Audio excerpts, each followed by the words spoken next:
What's good, Internet? My name is Attack Slug, and welcome back to the road to WrestleMania in SmackDown vs. Raw 2011. Drink it in, man. That's right, it's time for the best in the world at what he does, Chris Jericho's road to WrestleMania. And fittingly enough, beginning in Canada. So, Chris Jericho in a suit. Let's go. As the backlash from Sunday night continues, Raw comes to you live from Montreal, Canada, for what's sure to be an action-packed show. Less than 24 hours ago, the Game, Triple H, and Chris Jericho engaged in a titanic battle for the WWE Championship. But in the end, once again, Jericho came up just short. The Game certainly seems to have had Jericho's number in recent weeks, but you have to wonder, after so many losses, is the WWE Championship now getting just too far out of Jericho's reach? Look here, Junior. Never the case. Never the case for the GOAT. Anyway, welcome to a fine... Is that Shawn Michaels? It is. It is. Hey, HB Shizzle. Where'd that magazine come from? Just hide in the back pocket. Can't talk to HBK. Anyway, welcome to a fine, what even is today? Wednesday. I have episodes for 5 in the morning. So, welcome to Wednesday here on the program. It's been kind of a day, and I'm getting this recorded at like noon, so I'm running way late today. But it should be up at 5 p.m. if hopefully, fingers crossed, it's 5 p.m. and you're watching this and nothing else has gone wrong today. But it's been a long freaking morning, if you will. But it is Wednesday, so that means SmackDown was last night, and there is things to discuss from a SmackDown as we head toward Money in the Bank this weekend on Sunday, on the longer, the 4-hour show plus an hour kickoff, because we're in the new co-branded era of having both brands on pay-per-view, but not both brands on each TV show. Anyway, hey Batista. Anyway. Batista! I can't talk to Batista? Really? You stupid idiot. What's going on this side? Oh, what do we got? Miz. I can't talk to anybody. There we go. I was going to say. Jericho, did I catch you on your way to losing? That seems to be all you ever do these days. I think we might have to have a losing intervention for you. Well, you'd be the one to lead it, Miz. You couldn't beat me on your best day. If you want to see me win a match so bad, why don't you take your untalented, unimposing, amateurish self and meet me in the ring? Well, I'd hate to add to the problem, Jericho, but I do want that prize for being the 20,000th guy to That's beat worth to you. Kurt Hawkins. I'll see you at Superstars on Thursday. Challenge match number 1. Baby. Main event not set yet. Jericho Santino, really? Born Carlito, Triple H MVP, Beth versus Kelly. Kelly and Randy Orton versus Big Show versus John Cena. Beep, beep, beep, beep. Speaking of Randy Orton, the Viper. Randy, I know you're feeling a lot of pressure from this triple threat match tonight for the #1 contender position, but Pressure? First of all, I don't feel pressure. I apply pressure. Watch out, It's Todd. Big Show that needs to worry. And Cena, he needs to pray. Because I'm on the road back to my WWE Championship, and those two are barely even speed bumps. There you go. And I'm going to walk back into this closet, try and stop me. See you, Randy. Anyway, speaking of Jericho, he has been on record now as saying that he is not going to be at the New Japan show at the Cow Palace, even though he is the IC champion, and that he's not going to be at All In. And again, do you really ever want to believe anything that Chris Jericho says? Because he said after that match with Omega the first time, I'm not going back to New Japan. And guess what? He came back to New Japan. So, you know, he likes to work folks. So, just don't get worked. Hey, Steph. Hello, Chris. I believe this weekend was what? 3 strikes against Triple H? Your husband? I see you can count. And here I thought you weren't qualified to be Raw's GM. Don't give me attitude because you can't get the job done, Jericho. You saw the match, Stephanie. I got ripped off. If WWE had instant replay, the match would have continued. The rules are the rules, and you've taken advantage of them more than anyone else. I want another shot at Triple H at the WWE Championship. I just don't see it. You're starting at the bottom of the ladder now, and if you want to climb up, you need to impress me. Tonight, go out there and dominate. Keep from getting too damaged. Win with your finisher, and it might raise your stock. Who talks like that? Who talks like that? Don't get too damaged, use your finisher. What? Anyway, there is that. So, don't be surprised if Chris Jericho shows up at that New Japan show at the Cow Palace. I mean, I wouldn't think he'd be at all in, but again, you never know with him. You never know with him. Alright, starting from the bottom, now we're here. Santino! This was before he was doing the trombone nonsense, I think. Anyway, moving on to SmackDown. There was a backstage deal with the New Day, which was funny because Xavier Woods is currently in Los Angeles at E3, whereas that was being filmed in Memphis, Tennessee. So certainly got taped last week for the New Day, which is why they weren't in any kind of in-ring deals. And we still don't know which member of the New Day is going to be the member in Money in the Bank. They have not gone there and told us yet. They're going to keep us in suspense until the night of the show. But the thing is, like, it's Money in the Bank.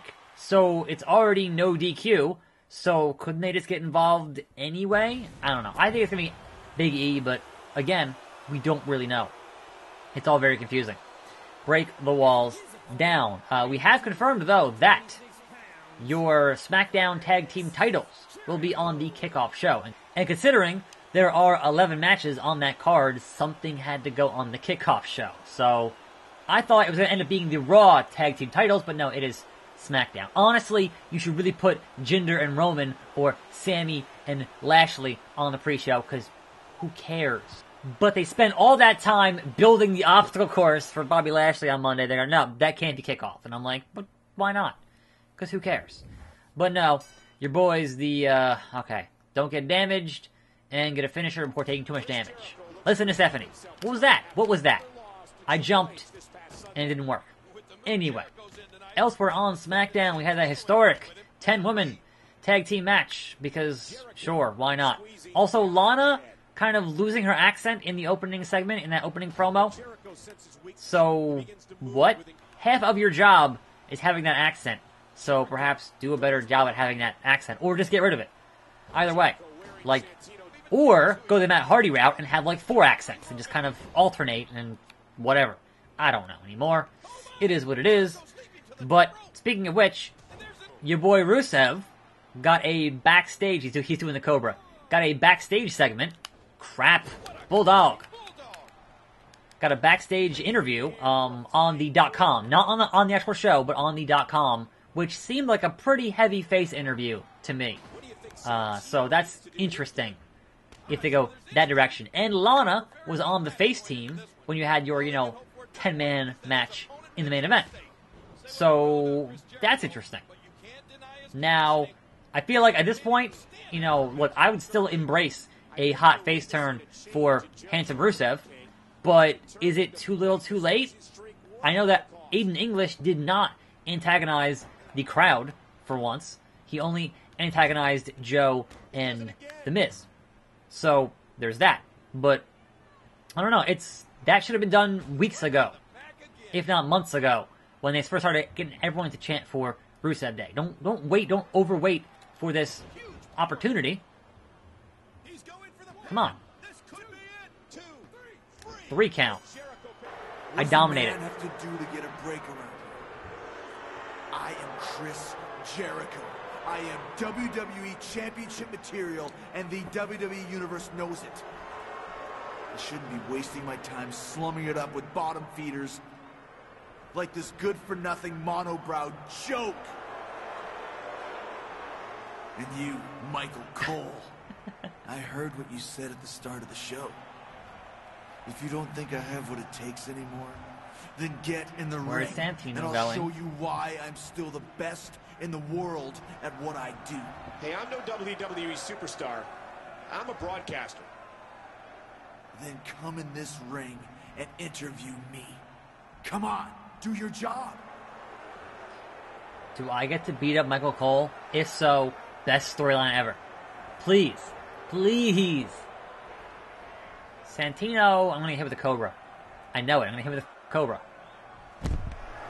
Come on, jerky. Okay, Mr. Jericho, but how do you feel after beating Santino one day after losing?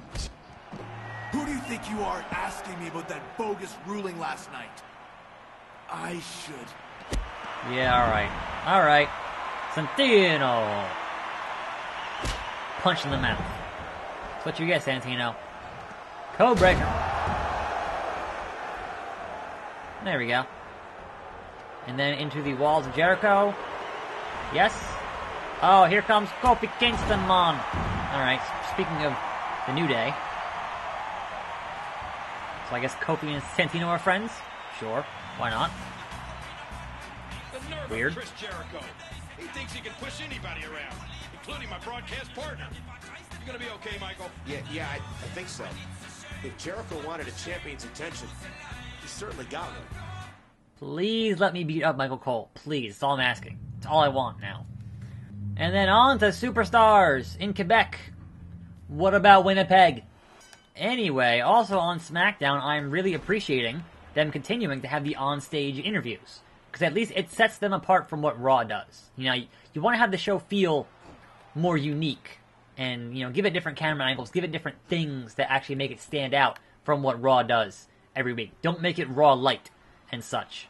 And so yes, keep going in those directions. And certainly, that is an old school direction to go in. And I can definitely appreciate that thing. If they keep on doing that, I'm all about it. All about it. Anyway, not much else on SmackDown. As I predicted, they were going to have a not-so-clean finish with Nakamura and Jeff Hardy. And Nakamura got himself intentionally DQ'd with the shot to the nuts on Jeff Hardy and such. And then the standing 10 count after a Kinshasa and such. So that is not surprising at all as he builds towards Money in the Bank on Sunday. And really, that's kind of, I guess, my biggest question, is that if you don't have Nakamura win on Sunday, then is that it for that feud? Like, he's had so many shots now, and at what point do you just decide to move on? Because at that point, you feel like it's not going to happen if you just can't get it done in that scenario. Certainly, in a last man standing match, where you can do stuff that would normally, you know, bury a guy. But if you do it in last man standing, they retain their heat. Like when Chris Jericho trapped Kane under a giant, what the hell was it? A giant, thing of barrels. And then he was trapped under there and could not get out, and Chris Jericho won that match. Now, under normal circumstances, you wouldn't have had Chris Jericho beat Kane, but if you kind of, you know, tweak the rules a little bit, then you can get around that. Challenge match complete with a submission. Yeah, that's right, Miz. You shouldn't have said nothing. Sorry, buddy. Phone call. After your actions last week, should I take it you've developed an interest in the United States Championship? Did you actually listen to a word of what I said last week? Huh? The United States Championship is not my style, Stephanie. All I want is the WWE Championship. Well, Chris, I'm sorry to hear that. After what you did last week, I had put you in a United States Championship match tonight against Kofi Kingston. But if you're not interested, I guess I'll just have to make it non-title instead. Man. Good luck out there, champ. Come on, Chris. The wise words of Booker T. Checks and championships. Anyway, that's it for today, because I am running way late here. More videos every day. I'll see you next time, right here on this channel, and I'm out.